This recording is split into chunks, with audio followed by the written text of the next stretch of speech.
Un exercice ici tout à fait intéressant sur les lentilles convergentes. Alors, on place devant une lentille convergente de distance focale notée petit f égale 4 cm un petit objet lumineux tel que mesure algébrique de OA est égale à 3 fois la mesure algébrique de FA. Avec O, c'est le centre optique de la lentille et F, c'est le foyer objet de la lentille convergente.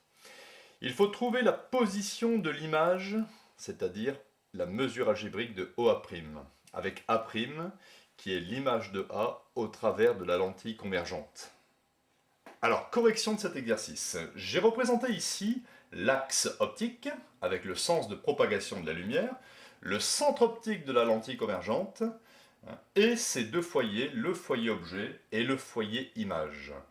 Moi, je sais que la position de l'objet est telle que OA est égal à 3FA. Bon, vous voyez, je ne vais pas dire à chaque fois mesure algébrique. OA égale 3 fois FA. Ce que j'aimerais avoir, moi, c'est OA en fonction de OF. Parce qu'il est difficile ici de placer l'objet A quand il apparaît deux fois dans une égalité. Un petit peu embêtant. Donc, je vais bidouiller cette écriture pour obtenir OA en fonction de OF. On obtient OA est égal à 3 fois, et si j'injecte ici le point O, mesure algébrique de FA, ça fait mesure algébrique de FO plus mesure algébrique de OA. Je vais développer. OA est égal à 3 fois mesure algébrique de FO plus 3 fois OA.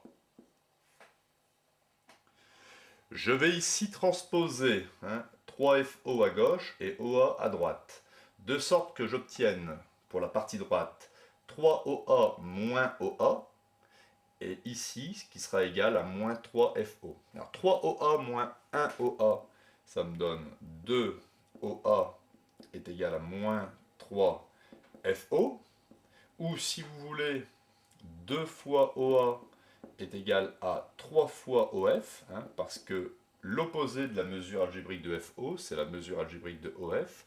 Et donc, je peux dire que la mesure algébrique de OA, c'est 3 demi de la mesure algébrique de OF.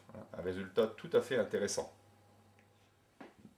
Ici, on m'a dit dans le texte que la distance focale, petit f, c'est 4 cm. La distance focale correspond exactement à la mesure algébrique OF', plus 4 cm. Donc, ici, cette distance OF, la distance du centre optique au foyer objet, c'est donc moins 4 cm. Et si on a la mesure algébrique de OF, on pourra donc avoir la mesure algébrique de OA, c'est-à-dire la position de l'objet. La position de l'objet est telle que OA égale 3 demi de OF, donc 3 demi de moins 4, ce qui me donne moins 12 sur 2, est égal à moins 6 cm. C'est un petit peu normal qu'on obtienne un moins, car ici A est à gauche de O.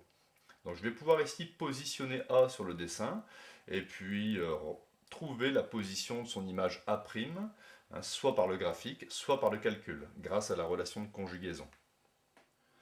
Donc, sur ce schéma, ici j'ai mis les mesures en centimètres, 4 cm, 6 cm. Pour trouver l'image de l'objet AB, je vais ici tracer le rayon qui passe par le centre optique. Ce rayon n'est pas dévié.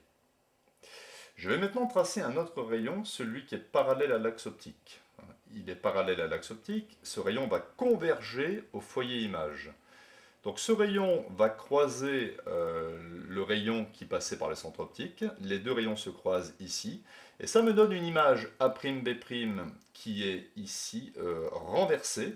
L'objet AB est droit. L'image A'B' est renversée. Et c'est une image qui est réelle. Par calcul, vous pouvez retenir cette formule pour le concours prépa kiné que OA' est égal à produit sur somme. C'est une relation qui découle de la relation de conjugaison. On le retient comme ça, c'est plus facile. Produit sur somme, OA fois OF' sur OA plus OF'. OA' en mesure algébrique est donc égal à moins 6 fois 4, qui était la focale, divisé par moins 6 plus 4, ce qui me donne moins 24 sur moins 2, les moins s'éliminent, on obtient 12 cm. A' est donc à 12 cm à droite de O. Ou, étant donné qu'ici ça fait 4, On peut dire aussi que A' est à 8 cm à droite de F'.